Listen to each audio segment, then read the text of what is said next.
মোল্লা নাসিরুদ্দিনের গল্প। গল্প সম্পাদনা করেছেন সঞ্জীব চট্টোপাধ্যায়।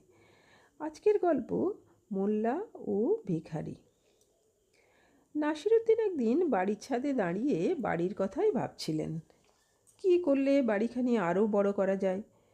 এমন সময় ছেঁড়া পোশাক পরা একটা খোড়া লোক নিচের থেকে ডাক দিল, মোল্লা সাহেব, একবার নিচে আসবেন, আপনার সঙ্গে একটু দরকার আছে।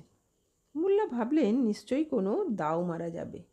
হাতটা একটু খালি আছে, যদি কিছু রোজগার করা যায় বেশ ভালোই হয়।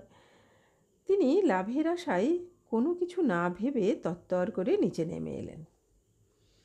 মোল্লা সাহেব নিচে আসতে খোড়া লোকটি বলল, কিছু ভিক্ষে দেবেন সাহেব?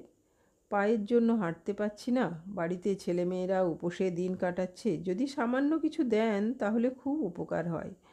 এই বলে সে অনুনয় বিনয় করতে লাগলো। তুমি এই কথাটা বলার জন্য আমাকে ছাদ থেকে নামিয়ে আনলে? এত সাহস যে হাঁক ডাক করে আমাকে নামতে বাধ্য করলে? লোকটি কিছুটা লজ্জিত হয়ে বলল, গলা ছেড়ে ভিক্ষে চাইতে বড় শরমে লাগে তো, কারণ ভিক্ষে আমার পেশা নয়। বাধ্য হয়ে ভিক্ষে করতে বেরিয়েছি। তা বেশ, তুমি আমার সঙ্গে ছাদে এসো। খোড়া লোকটাকে ছাদে নিয়ে এসে মোল্লা বললেন, জানো, আমি কাউকে ভিক্ষে দিই না। যাই হোক, কিছু নাও, এবার তুমি যেতে পারো। যেমন তুমি আমায় নামিয়েছ উঠিয়েছ, তুমি তেমনি একবার উঠেছ, এবার দয়া করে নেমে বাড়ি যাও। নমস্কার।